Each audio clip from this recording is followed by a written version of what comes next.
Marta Camarena. A los del norte que se han tenido que desvelar desde la conferencia anterior, con esas 2 horas de diferencia que hay, tuvieron que madrugar desde las 6 de la mañana para poder escuchar la primera conferencia, pero en este caso les saludamos con mucho gusto. Decía en el chat de la Federación el día de ayer o el día de anterior que este congreso va a marcar una gran diferencia por la realización virtual. Esto como consecuencia de la situación sanitaria que hemos padecido, nos ha obligado a acercarnos a través de estos medios. Por tanto, yo creo que estamos más cerca y en comunicación directa.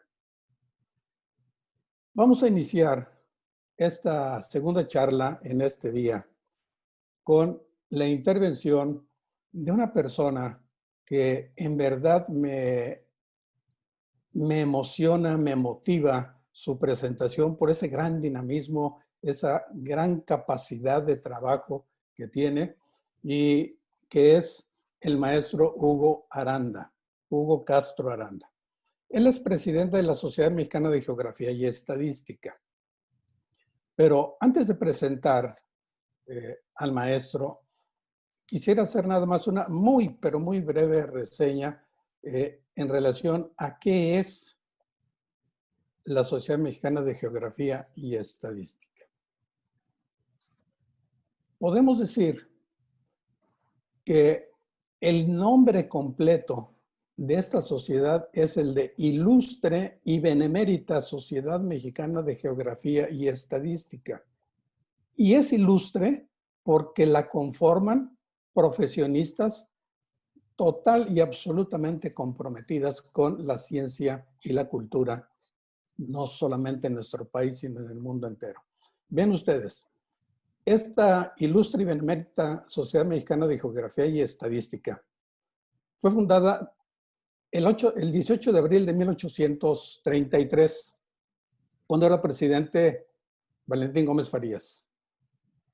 Y la importancia de esto es que fue la primera sociedad científica en América, científica y cultural, y lo más trascendente también, que fue la cuarta en el mundo entero. Es una sociedad que integra investigadores, profesionistas, maestros y estudiantes de posgrado.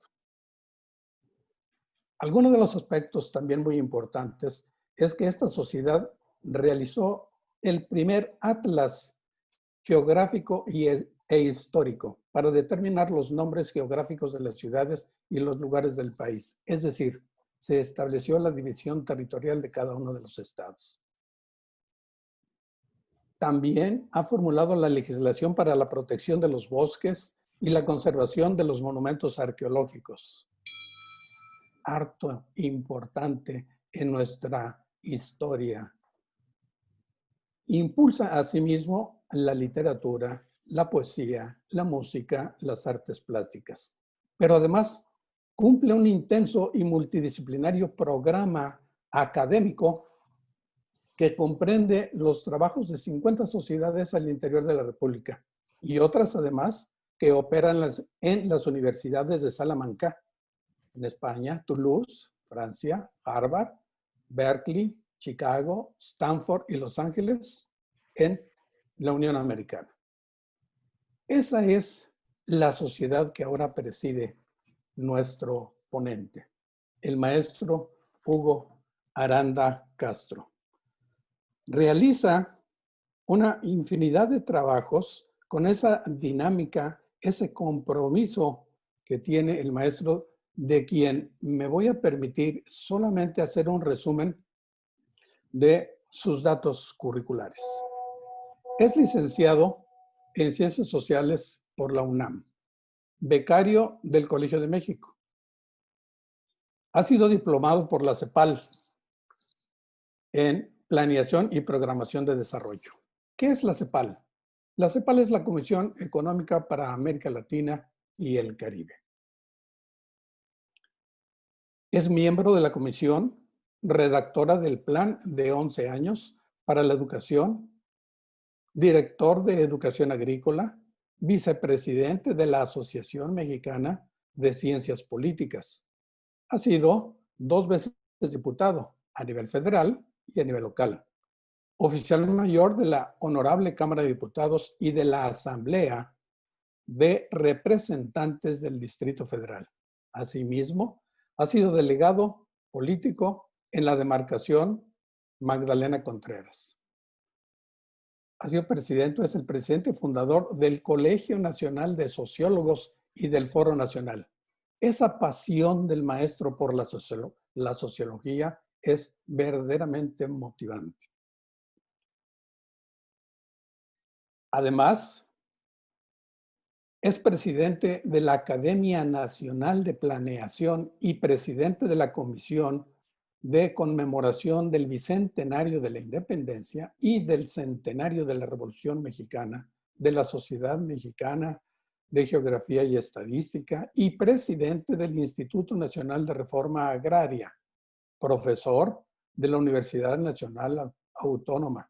Desde hace 46 años impartiendo las cátedras de Estadística General, Introducción al Estudio del Derecho, Formación Social Mexicana, Sociología Agraria, Técnicas de Investigación Documental y de Campo, Epistemología de las Ciencias Sociales, Desarrollo Social, Económico y Político de México, Teoría del Estado y Gobierno.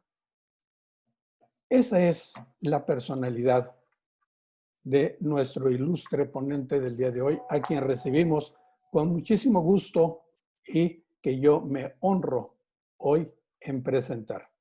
Los dejo con la imagen, la voz docta de el maestro Hugo Castro Aranda. Sea bienvenido, maestro. Que tenga. Le agradezco muchísimo, doctor. Es usted muy gentil.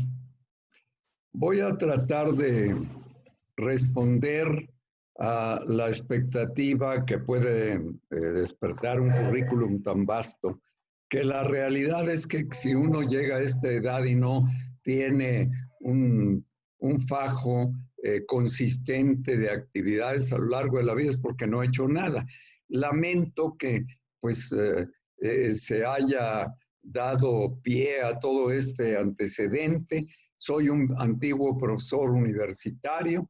Actualmente, efectivamente, presido la sociedad científica más antigua del continente americano, una sociedad multidisciplinaria que tiene en su haber pues toda la creación de las instituciones científicas, técnicas y culturales del siglo XIX, buena parte del XX y que en el siglo XXI está cumpliendo 187 años de edad. Para mí eso es un honor, pero también es un honor el hecho de que presido el Consejo Mexicano de las Profesiones del Foro Nacional de Colegios de Profesionistas, al que creo que alguna vez esta ilustre federación perteneció. No sé si siga perteneciendo a ella por las razones que platicaremos, pero en términos generales entiendo que los profesionistas hemos hecho a lo largo de los últimos años un esfuerzo consistente por tratar de organizarnos con diferentes propósitos y de acuerdo con las facultades y obligaciones que nos da la estructura jurídica del país. A mí me gustaría pues quizá haber hecho una referencia más larga a la historia con el propósito de poder abordar el derecho. Lo voy a hacer de manera muy breve porque dado que son las 11:23 y se supone que tenemos de las 11 a las 12 el tiempo para esta conferencia, pero primero que nada yo quiero agradecer infinitamente al señor doctor Armando Gonzalo Chilián por esta presentación y por el cuidado que ha puesto en introducirme con ustedes. Básicamente, creo que todos podemos partir de que sabemos a suficiencia lo que es el derecho. Sin embargo, en un encuentro como este, tenemos que recordar que a final de cuentas podemos simplificar el derecho como aquella norma que se refiere a la conducta humana, porque a final de cuentas el derecho es una ciencia social y se refiere a la conducta humana y trata de lograr que ésta sea de una sola manera, porque por naturaleza la conducta humana puede ser de múltiples modos, tantos como individuos o como grupos existan, y eso hace que para lograr que la sociedad se mantenga cohesionada, para lograr que la sociedad tenga propósitos unificados para poder llevar adelante su propia naturaleza, dado que nuestra naturaleza es social. Entonces, a lo largo de la historia se va creando la norma y la norma va variando también con la historia. Historia y derecho van juntas, no como ciencias sociales, sino como actividades realmente existentes. La historia se puede referir al derecho como la sucesión de acontecimientos que dan origen a las normas que a su vez modelan la conducta social, pero el derecho se puede referir también a la historia de mil maneras y hacerla parte de sus propias herramientas con el propósito de ser más eficiente en su manera, en su momento y en su modo de operar. Las normas se van dando junto con la raza, si la podemos llamar así, junto con la especie humana. La especie humana se va desarrollando desde los antiguos tiempos del salvajismo hasta lo que hoy llamamos civilización y se va modelando a sí misma conforme va cobrando conciencia de cuál es su papel frente a ella y frente a la naturaleza. El principal referente de la especie humana es la naturaleza y la especie humana tiene conductas que afectan a la naturaleza, pero en este afectar o usar de la naturaleza o defenderse aún de la naturaleza, la especie humana realiza relaciones, hace relaciones, se relaciona de manera tal que va requiriendo que esas relaciones se comiencen a llevar por la propia especie para lograr objetivos concretos. Podría yo referirme a la antigüedad y hablar de la caza, de la pesca, de el ir de un lado a otro de las grandes agrupaciones y la manera como los dirigentes sociales, que son un fenómeno natural de la propia especie, toda especie social crea líderes a los que siguen o con los que van realizando sus tareas el resto de quienes componen esa especie. Y al crear estos líderes, los líderes van modelando la manera como esperan que se conduzcan aquellos que los siguen. Va imponiendo una norma que va al mismo tiempo vinculándose a una acción que la vuelve obligatoria. Y en la medida en que se desarrolla el pensamiento, se va desarrollando la norma como algo aceptado y practicado socialmente, de modo que se llega a establecer como una normatividad, como un deber ser continuo, que lo mismo puede ser, estar escrito que ser motivo de transmisión meramente oral. La transmisión oral del derecho fue la primera manera como se transmitieron las obligaciones de unos humanos con otros, como sabemos perfectamente todos los aquí presentes.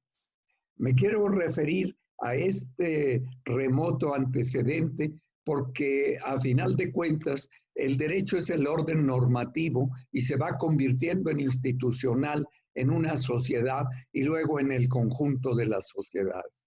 Y luego tenemos la posibilidad de comparar las distintas maneras cómo la norma se desarrolla según el grupo social al que le dio lugar y que la fue formulando a lo largo del tiempo. A esto que solemos llamar derecho comparado se le va incluyendo en el cuerpo del estudio del derecho mismo, porque llega un momento en que la conciencia humana requiere estudiar la norma para ver cómo se produce y entonces la sistematiza y entonces también la va vinculando a las distintas instituciones que en paralelo con la norma va generando la actividad de la especie. La economía nace al mismo tiempo que el derecho. El trabajo es una función humana si es que quiere que sobrevivir en la naturaleza. Y la conducta humana, que ahora la estudia la psicología, es algo que se da naturalmente con nuestro propio ser natural. El ser natural, en la medida en que se va sujetando a una norma social, es lo que da origen al orden normativo.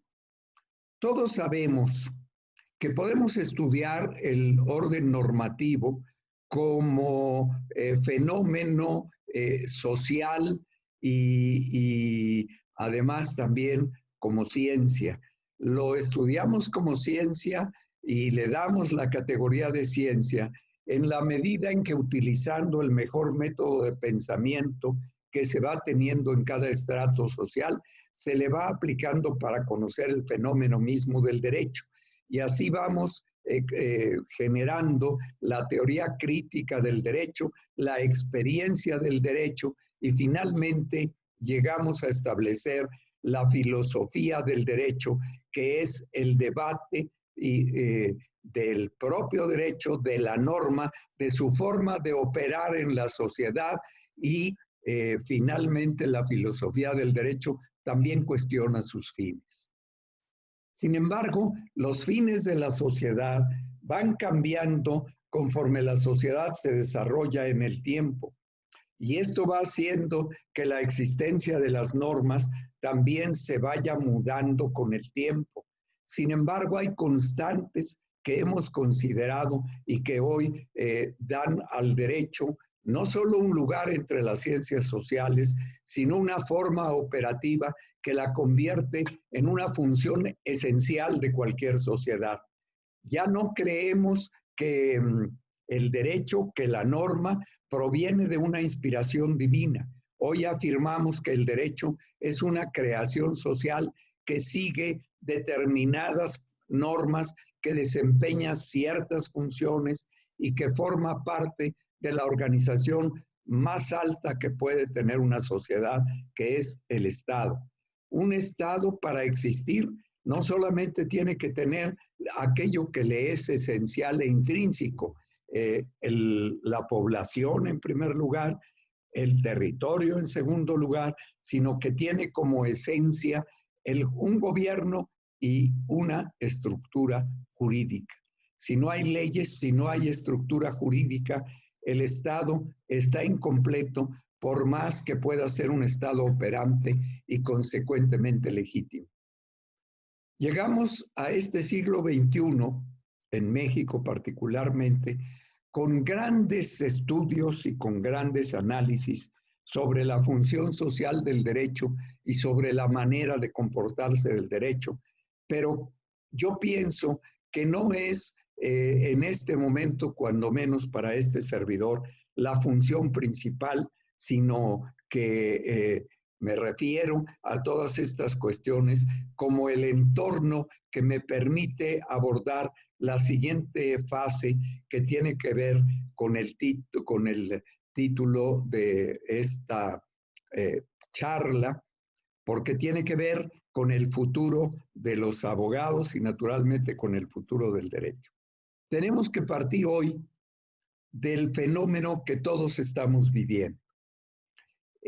Resulta que hay una pandemia que por diferentes medios, de diferentes maneras, nos ha metido a todos en un aislamiento voluntario, en una suerte de encapsulamiento en el cual han cesado las funciones más importantes de orden colectivo, con el propósito de que el contagio de la enfermedad que hoy nos aqueja pueda al menos hacerse más lento, y si no evitarse, al menos alargarse en el tiempo para que la estructura de salud que quiere atender al remedio de esta pandemia pueda funcionar en el óptimo posible. Esta determinación de aislamiento no ha sido ordenada, sino que ha sido sugerida por lo que se refiere a la totalidad de la población y mostrando la necesidad sanitaria. El gobierno nos ha pedido que permanezcamos aislados. Sin embargo, ha tomado determinaciones que hacen que la totalidad del aparato del gobierno se haya paralizado y que se hayan suspendido cualquier reunión colectiva que dé posibilidad de contagio. La suspensión de la función colectiva de un grupo suspende no solamente la reunión, sino suspende también su efecto social desde el punto de vista práctico. Desde el punto de vista del derecho, la educación sigue existiendo, pero se imparte con dificultad como no sea por este medio. La Federación de Abogados, a cuya asamblea tengo el honor de dirigirme, hoy para poder comunicarse requiere este medio porque no puede reunirse físicamente debido a que si se reúne físicamente está infringiendo una recomendación que ha hecho el Consejo de Salubridad General. El Consejo de Salubridad General no ha impuesto con la autoridad que posee la totalidad de las medidas para aislarnos. Podría hacerlo porque, como nosotros sabemos, la combinación del artículo 4 constitucional para que se preserve el derecho a la salud que tenemos todos los individuos y las funciones que en la fracción sexta del artículo 73 de la Constitución General se conceden al Congreso y también a la autoridad con el propósito de generar eso que se llama Consejo de Salubridad General, lo facultan para tomar todas las medidas necesarias a fin de evitar el riesgo mayor que se deriva de una epidemia. Usar el término epidemia es por sí atemorizante. Se trata de una enfermedad cuya transmisión y contagio entre los humanos atrae por la velocidad que pueda tener y los efectos que pueda producir en cada individuo y en el conjunto, una reacción de retracción de la sociedad, porque la sociedad trata de eludir la enfermedad, pero la evidencia que nos ha dado en la historia, las epidemias del pasado, nos llevan a saber que una epidemia puede traer una gran mortandad y que esta gran mortandad puede alcanzar a la mayoría de la población. De ahí que cuando se declara una epidemia en China el año pasado, haya una reacción de la Organización Mundial de la Salud que trata de evitar que esta epidemia se transmita y sin embargo ocurrió que esta epidemia se convierta en pandemia, es decir, en una enfermedad que amenaza en todo el mundo y sin embargo ocurrió por la naturaleza misma de la vida social y del contacto que tenemos. Sin embargo, la realidad del efecto que ha traído para nuestro país, y no solamente para nuestro país, sino para el mundo, es el de un total aislamiento que parece haber suspendido las garantías individuales. El Consejo de Salubridad General, pudiendo hacerlo, no ha pedido que se suspendan las garantías individuales, que este es un hecho jurídico que nos compete, pero sí ha tomado las medidas necesarias de gobierno para evitar el contagio al máximo, al mismo tiempo que aplica las medidas paliativas expresas con el objeto de lograr la recuperación de los enfermos y por el otro lado, que aquellos que lamentablemente fallezcan no lo hagan en condiciones tales que puedan acelerar el contagio. Esto se ha logrado sobradamente en el mundo, pero también hemos visto que, a pesar de todo, las mismas circunstancias sociales, ante la evidencia de que no existe una vacuna, nos han llevado a voluntariamente irnos retrayendo por miedo a que la enfermedad pueda dar.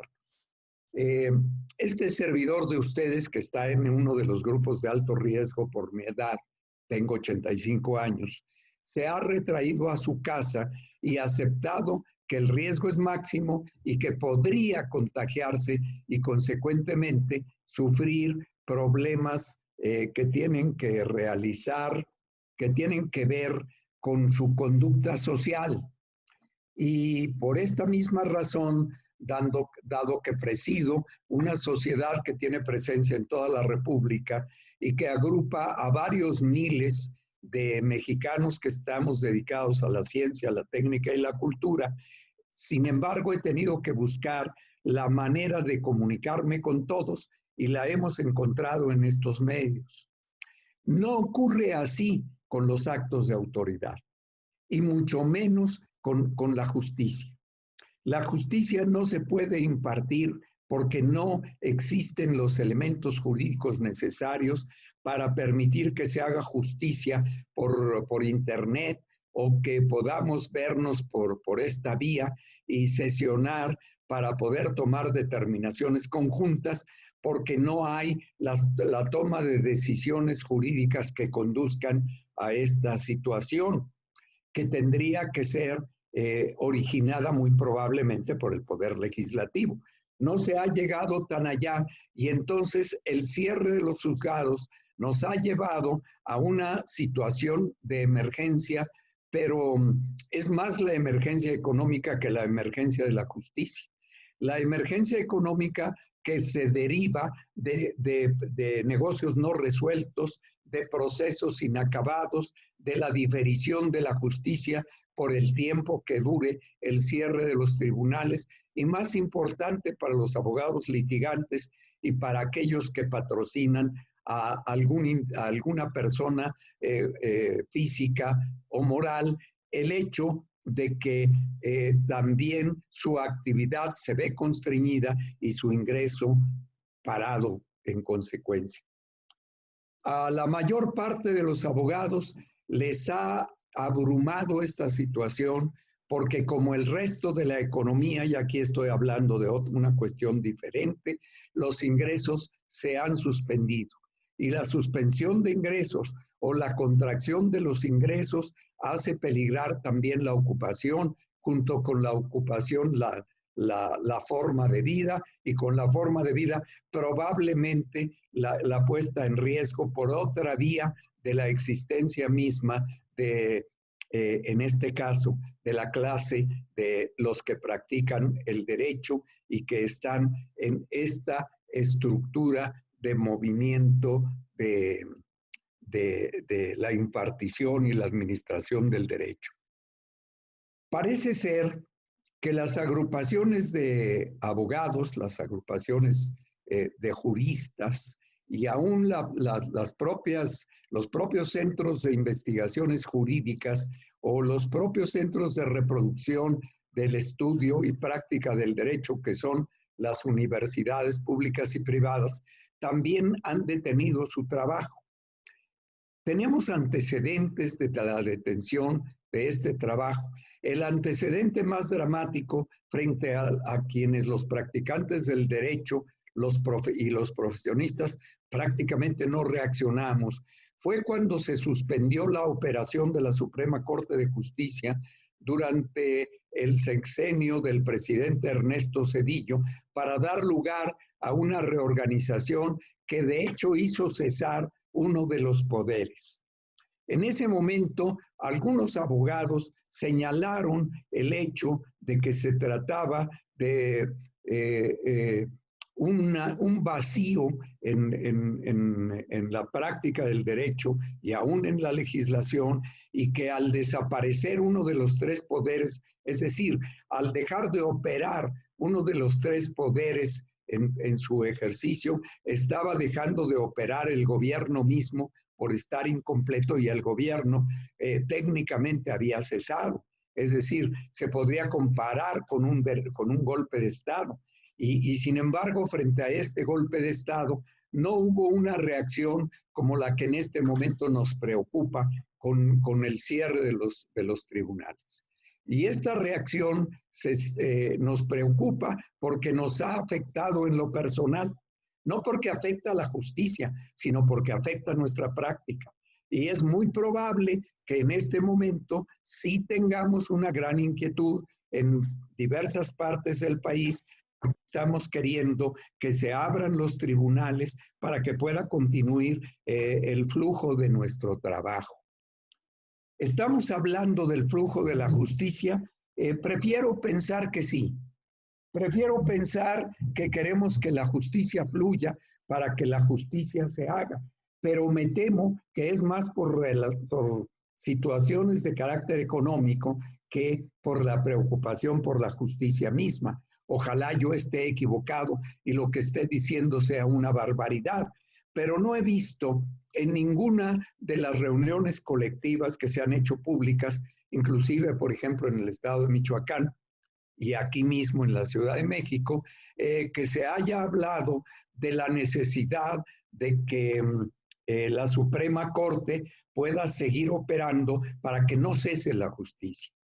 Y en esto te quiero recordar a César Garizurieta, que hace unos días afirmaba que actualmente tenemos muy separada la práctica y la concepción del ejercicio de la búsqueda del derecho, que no de la justicia, sino del derecho, la tenemos separada de la moral.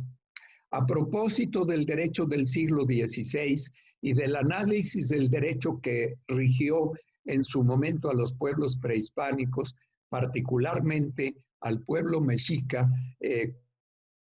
la guerra patria, así la podemos llamar, hace 500 años, estamos hoy rememorando,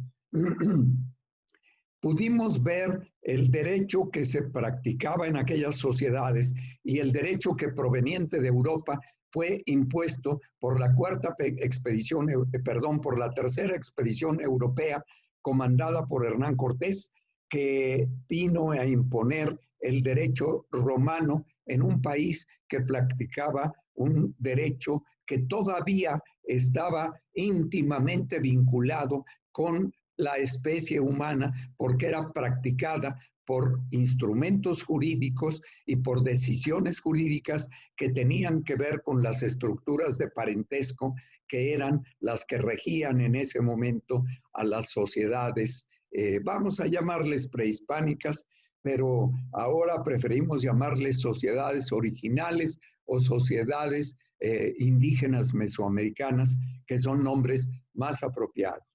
Los mexica tenían un derecho que estaba íntimamente vinculado a la moral pública, y la moral pública era algo que se practicaba como derecho. Hoy la moral pública está completamente separada del derecho, no solamente por filosofía, no solamente por origen, sino tratando de buscar la objetividad y tratando de encontrar que la interpretación de la conducta humana realmente pueda irse dando de modo que no dé lugar a juicios de orden moral, porque los juicios de orden moral son subjetivos según lo que hoy creemos, cuando la moral que ha dado pie a la ética, y la ética son hoy exigencias que al menos en el juramento profesional que damos en el momento, al iniciar nuestra tarea profesional, nos exige una conducta ética. y esta conducta ética se deja a la moral y muchas veces la búsqueda del triunfo en la práctica cotidiana del derecho no se acerca a medidas morales, como todos sabemos, ni respeta tampoco las medidas éticas. La ética ha dejado un espacio muy pequeño en la conciencia de quienes buscamos la justicia, tanto para hacernos aplicada como para que sea aplicada a otros.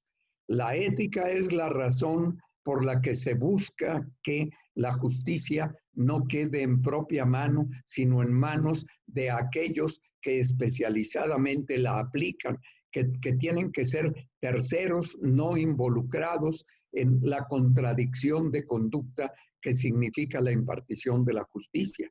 Y esto, amigos, ha dejado un gran vacío que todavía la legislación no se ha atrevido a llenar.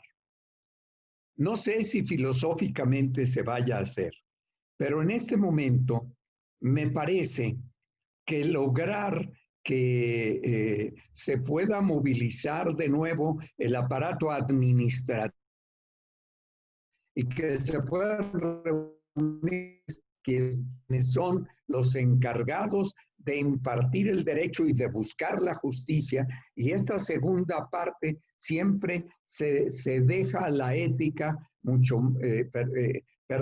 se deja a la moral como fenómeno subjetivo del juez, que tiene que basarse, por supuesto, en la norma escrita, en lo legislado, en el antecedente, en la jurisprudencia, según el derecho de que se trate, pero básicamente cuando cesa el aparato, pues cesa la impartición de justicia.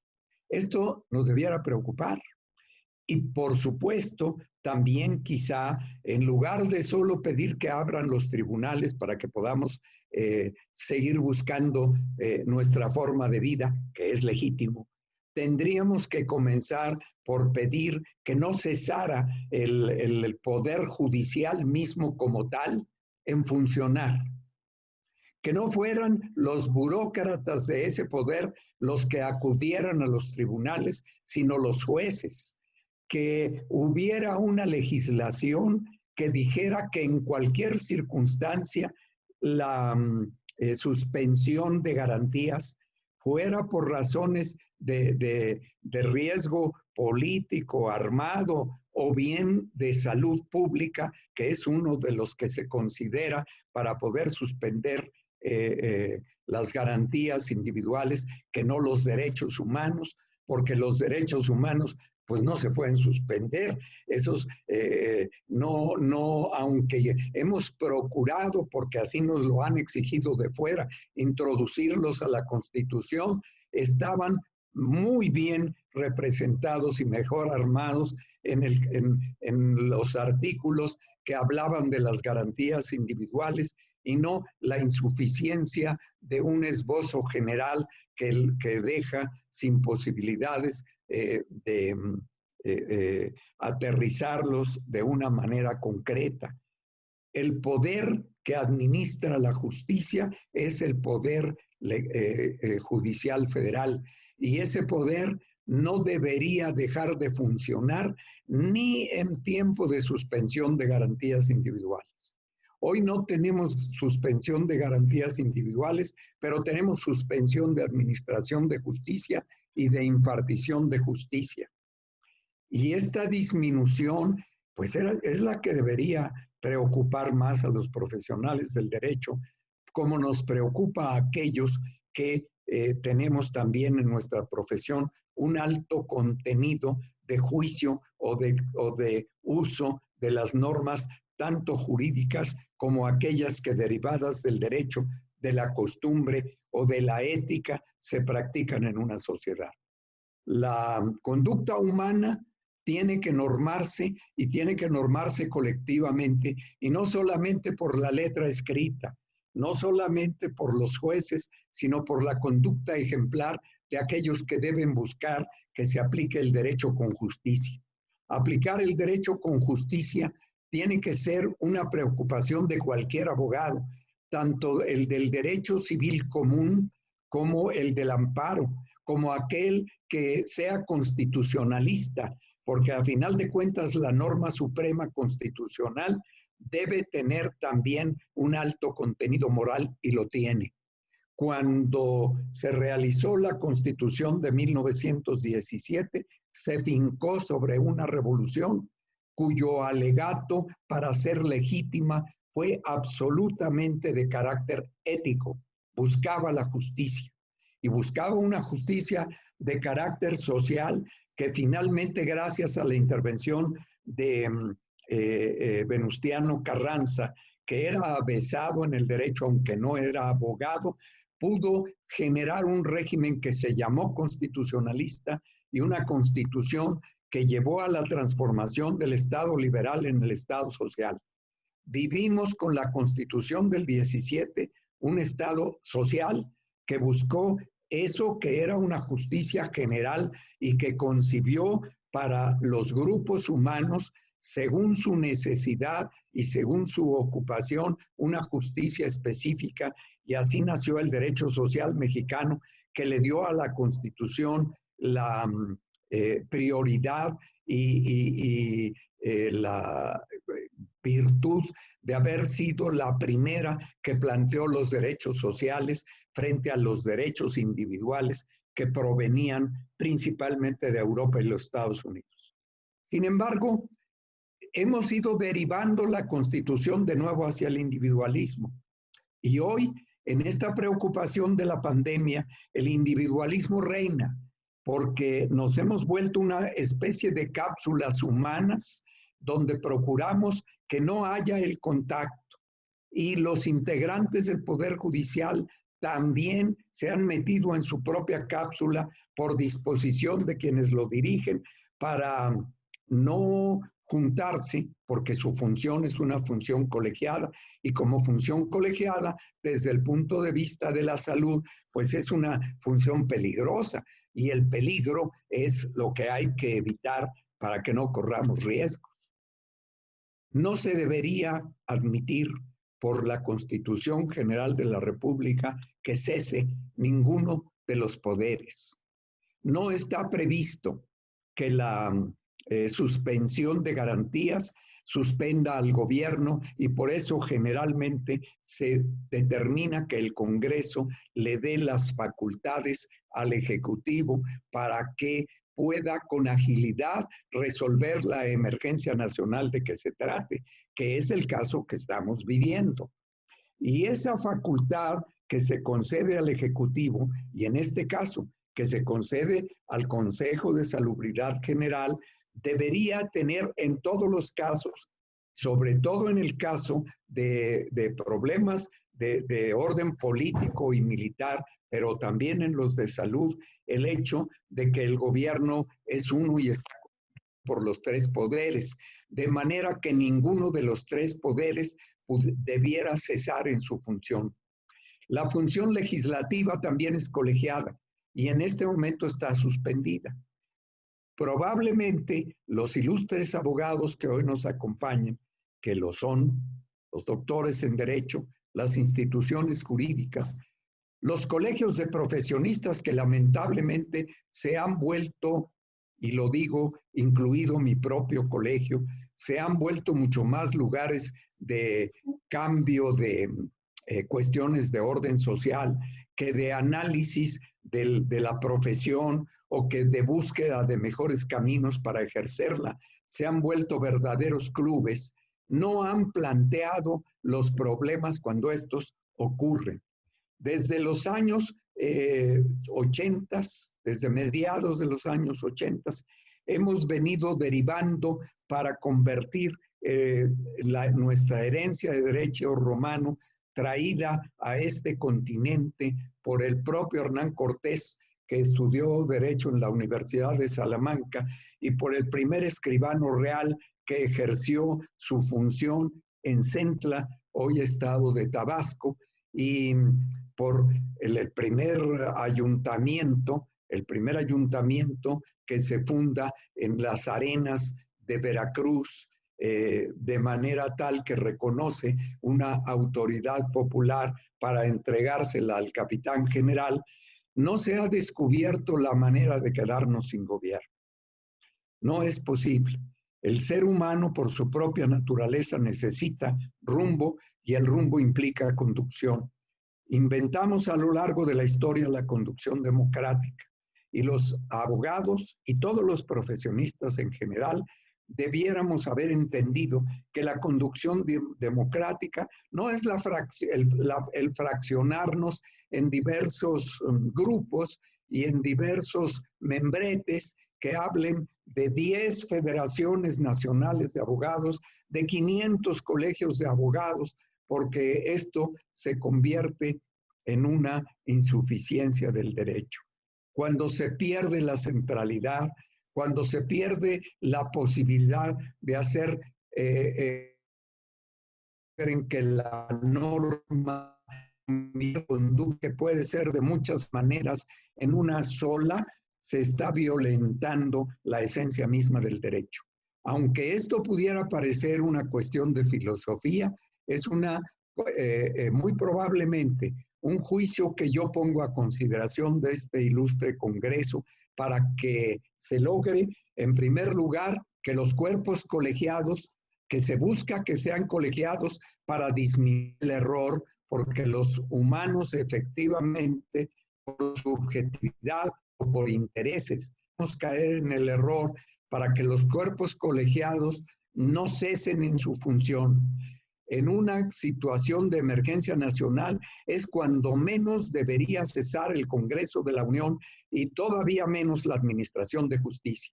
Pero la Administración de Justicia, que hoy es tardada, burocratizada, dificilísima y cara de alcanzar, y que a pesar de las diversas reformas que se han venido dando, todavía no se simplifica como lo lograron las sociedades antiguas, está perdiendo su derecho a existir por ineficiente. Yo no digo que en todo caso los poderes que administran justicia lo sean, pero lo son muy a menudo, como nos consta por la práctica. Este es un juicio que es atacable porque es opinable. Estoy consciente de ello. Y corro mi riesgo al venir ante un congreso de abogados al decirles que tenemos que reformar nuestra práctica del derecho, porque yo también lo practico y aspiro en algún momento a 85 años porque creo en el derecho. Creo en el derecho como fe, creo en el derecho como práctica, creo en la Constitución como pacto, pero no en una Constitución que deja en la inseguridad jurídica o que la aumenta, por más que haya pasado por un mecanismo que ya la aleja de ser un pacto social para convertirse en un mero código. El pacto social tiene legitimidad y legalidad. Es posible que muchos códigos tengan legalidad, pero quién sabe legitimidad. ¿Dónde están los extremos de nuestro pensamiento?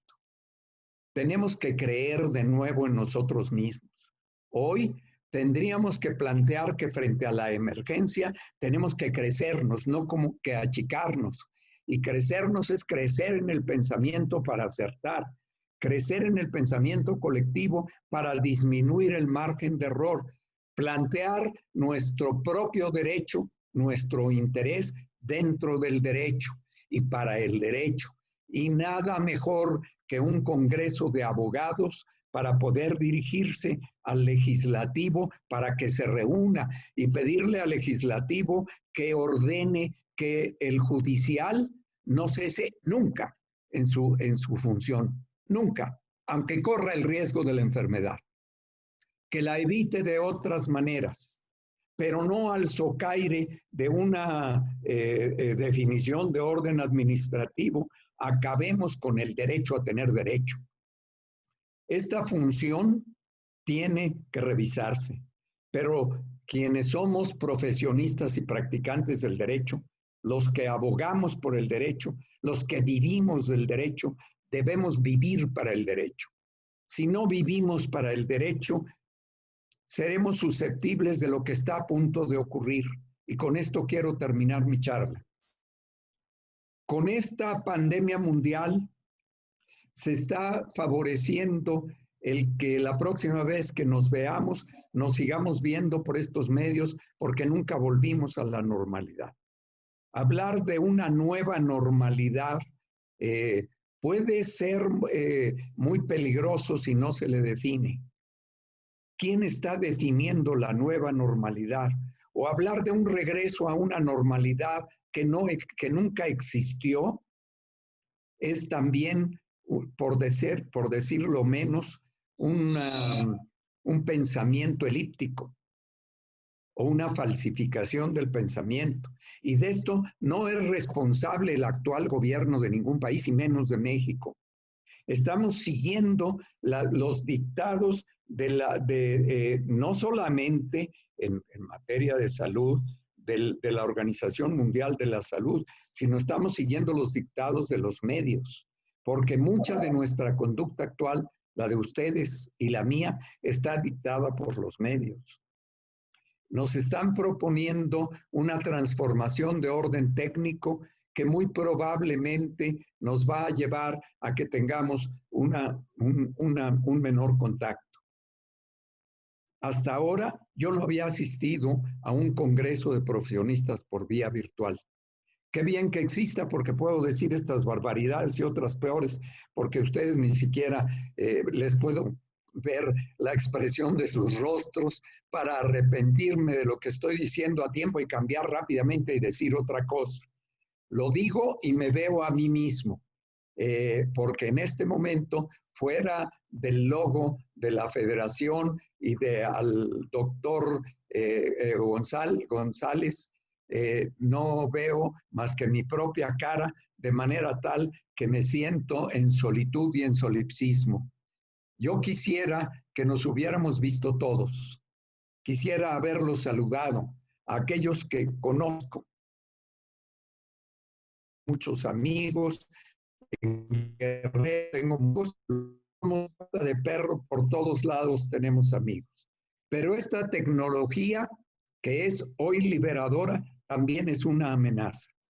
Yo quiero preguntarles a los abogados si no se han dado cuenta que desde que se inventó la llamada inteligencia artificial, la codificación y la automatización cada día nos está sustituyendo.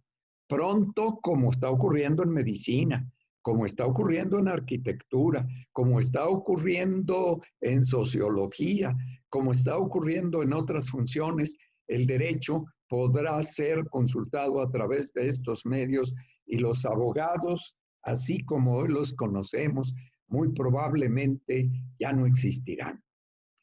En cada kilómetro cuadrado habrá un número mayor de torres de comunicación que las que hay hoy. Ya está en camino esa transformación. Y antes la tarea de hacer la infraestructura para las comunicaciones la hacía el gobierno.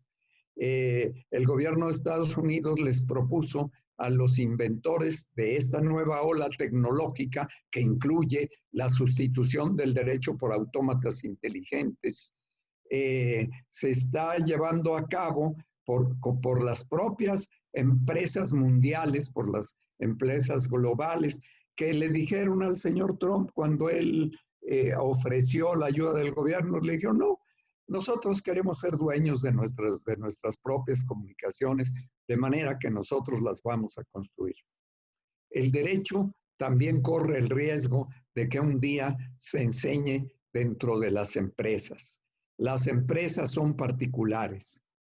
Hay una tendencia histórica que enfrenta al particular con el gobierno. Esta tendencia histórica nos ha creado también una filosofía política y jurídica que separa a una llamada sociedad política de una sociedad civil. Y quienes practicamos el derecho como profesionistas estamos en la sociedad civil. Pero si somos jueces, estamos en la sociedad política. Y yo me pregunto, ¿qué sociedad existe en donde realmente los civiles y el gobierno estemos separados? Lo que estamos haciendo es porque el gobierno nos ha conducido para que no nos muramos en un mayor número en un más corto tiempo. como ocurrió en 1520 con la pandemia de viruela, que mató al 80% de la población mexica. No había un gobierno que los pudiera conducir a buscar la salud. Hoy sí, y qué bueno que exista, pero ¿hasta dónde debe tener límite?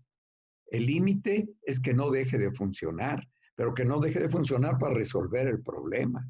En este momento está funcionando el gobierno para resolver el problema de la salud, pero no está funcionando el gobierno para resolver el problema de la justicia ni el problema de la ley. Y probablemente con la actividad en la que hoy los medios obligan a los legislativos, por favor, más leyes, como si se tratara de hacer bolillos.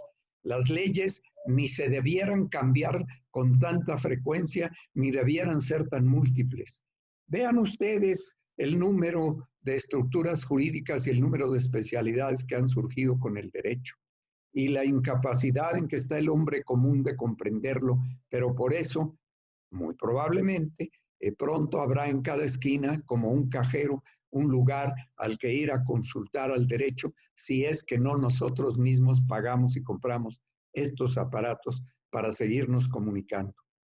Yo quisiera exhortar a mis compañeros abogados. Yo no soy licenciado en Derecho, lo seré. Espero que la vida me dé el tiempo para hacerlo, pero por el momento tengo con lo que conozco lo suficiente para exhortar a los a que busquen no solo trabajar en el derecho, sino para el derecho. Y al trabajar para el derecho, que trabajen para la justicia, que trabajen para la ética, que trabajen para la moral, pero para la moral pública que va así con la ética.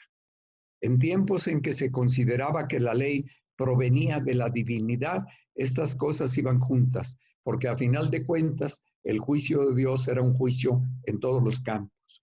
Hoy nos hemos tecnificado a tal grado que me gustaría que se hiciera un buen catálogo de las especialidades del derecho para ver hasta dónde nos han dividido el pensamiento. Pensemos en conjunto. En la Sociedad Mexicana de Geografía y Estadística estamos buscando que no cese el pensamiento por estas vías, pero al mismo tiempo intentamos que estas vías también sean del dominio público. Y no es a través de las benditas redes sociales, porque allí estamos llenos de chistes y también de barbaridades y también de atentados. Vale la pena que volvamos a nuestro antiguo juicio de la normalidad. La normalidad se define por la sociedad como la conducta que seguimos todos por ser deseable, por ser jurídicamente conveniente. Y lo conveniente es lo que conviene al conjunto, no lo que conviene a los grupos más pequeños, aunque estos sean los que practiquen el poder. Es una de las razones por las que ni el legislativo ni el judicial se practican por un solo individuo, sino tenemos que volver a los emperadores, y eso ninguno lo queremos. Desde la Sociedad Mexicana de Geografía y Estadística, pero también desde el Foro Nacional de Colegios Profesionistas, de las otras profesiones, y en nombre de Guillermo Heiser, actual presidente del Foro de Colegios, que está enterado de este congreso, quiero exhortarlos para que el pensamiento no se detenga, que el pensamiento no cese, que este congreso se dedique al pensamiento. La técnica no son si los instrumentos de aplicación del pensamiento, y el pensamiento es humano. El día que cese el pensamiento humano, habremos dejado de existir. No sé si nos sustituirán los robots, o no sé si el gran estallido de nuestra estrella nos haya reducido a lo que fuimos en el origen, energía pura. Pero aún la energía pura es susceptible hoy de ser pensada. Hagámoslo, que no cese el pensamiento. Agradezco a ustedes su comprensión por todo este tiempo. Espero haber aportado algo a este congreso. Lo hago con la honestidad de lo que creo y pienso, y me responsabilizo absolutamente de lo que digo. y eso le da, si no legalidad, probablemente legitimidad a mis palabras. Espero, sin embargo, haberme mantenido dentro de la legitimidad, dentro de la legalidad, pero sobre todo dentro del pensamiento.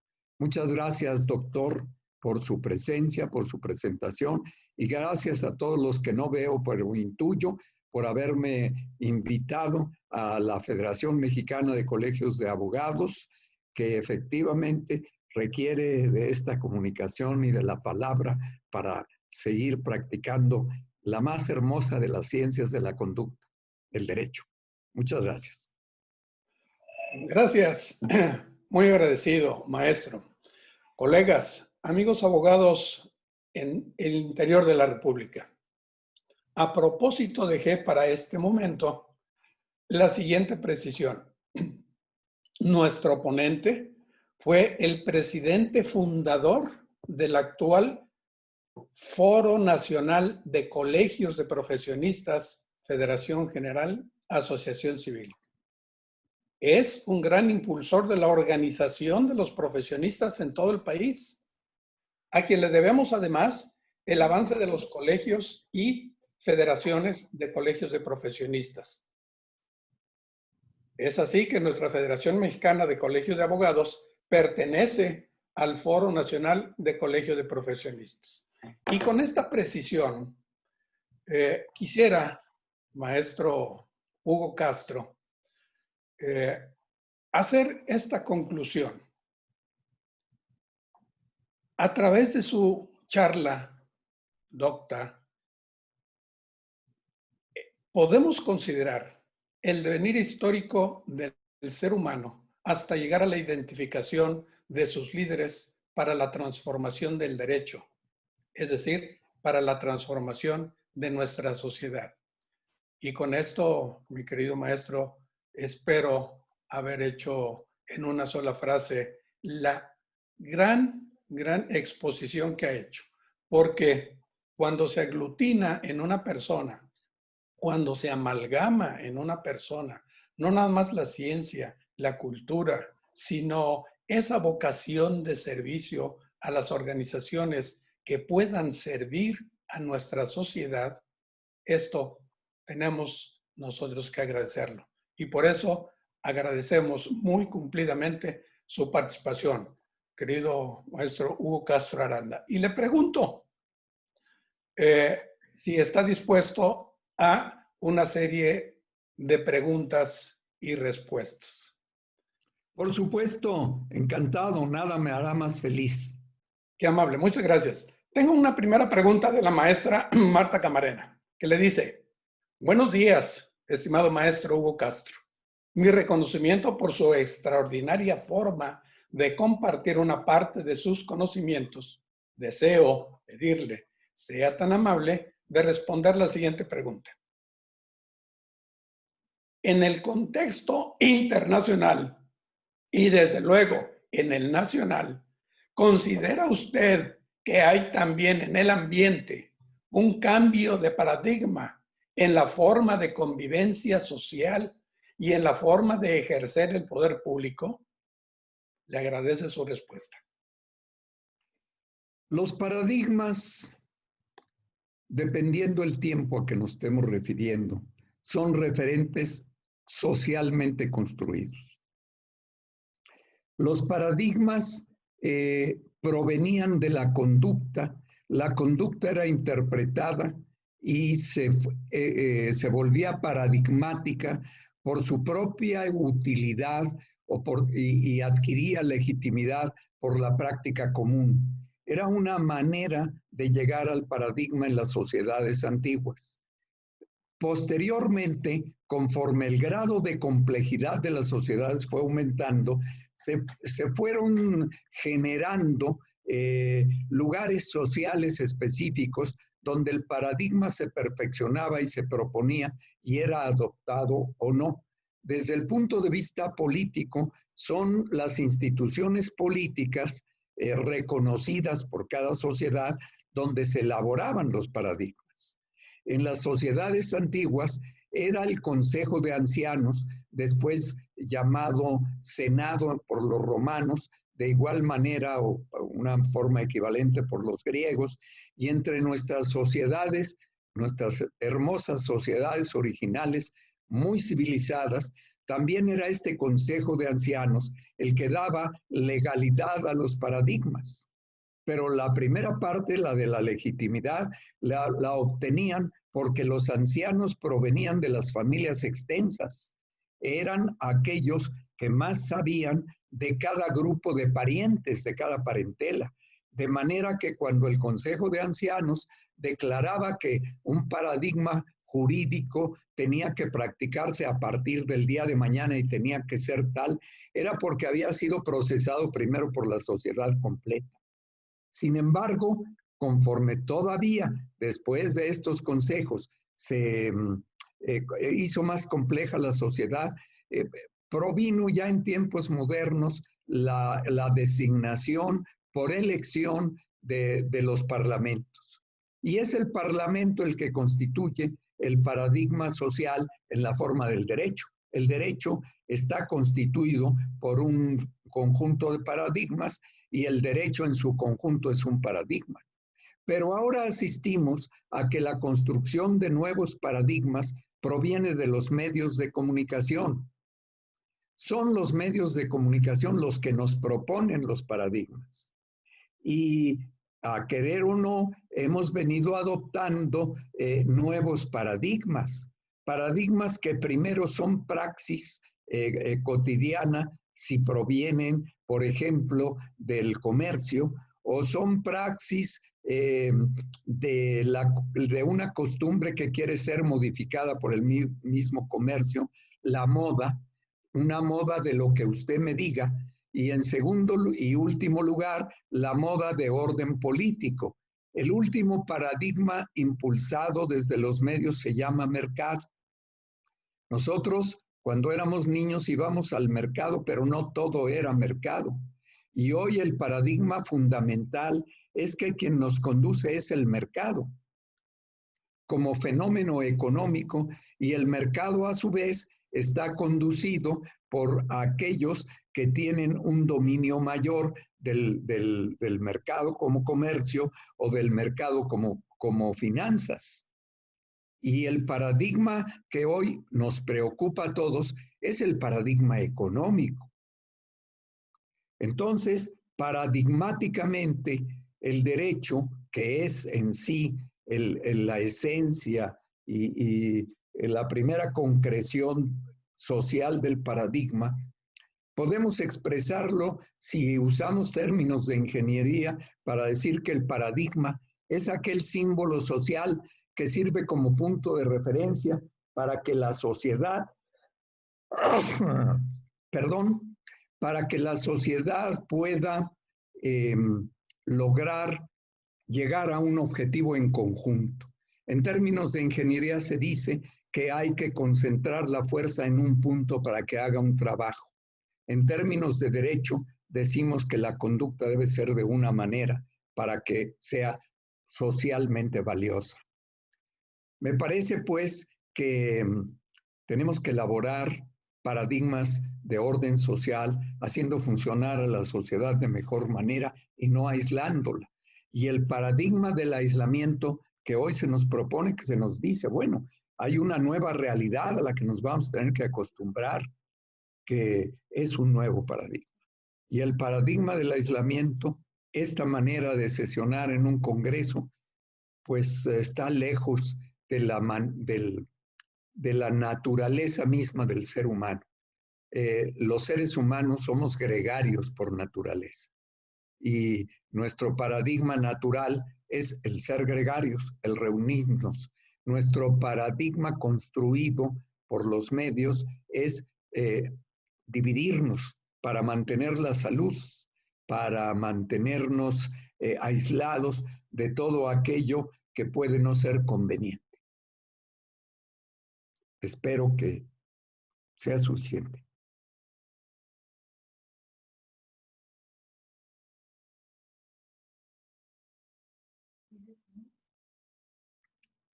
No le escucho, maestro González. Una segunda pregunta del licenciado Elías Leaños Mares. Le pregunta, maestro, ¿estima que la función judicial podría resolverse con acuerdos internos que dicten una serie de medidas sanitarias para evitar los contagios de la pandemia y seguir funcionando? Su respuesta, querido maestro. Sí, cómo no. Me quedé pensando un momento. A mí me parece que la reunión, por ejemplo, de los ministros de la Corte podría darse presencialmente, bastando lo que hace el Ejecutivo, por ejemplo, en sus conferencias de prensa. Las conferencias iniciales, todas las conferencias de prensa, veíamos una multitud encima del entrevistado o bien un grupo sentado contiguo a no más de 50 centímetros unos de otros, y hoy los vemos exactamente a 3 metros unos de otros. ¿Podrían los ministros sesionar a esta distancia, aun usando mallas o usando máscaras, ¿cómo se llama estas? Micas, y en la sala de plenos, que a final de cuentas es una gran sala y hasta sin llenarla de gran público, sino solamente con aquellos que tienen la obligación de levantar las actas y hacer constar lo dicho? Yo pienso que sí, y son medidas de orden administrativo que sin embargo no se han tomado. Pero, ¿por qué? Porque a mí me parece que falta alguien que les diga a los señores ministros de la Corte, con el debido respeto, con todo afecto y entendiendo la enorme y fundamental importancia de su función, que tienen que seguir colegiados. Su vida tiene que seguir colegiada, su función es colegiada. Ellos hoy viven para la nación, no para el país, no para el derecho, viven para la nación. Esa es su función.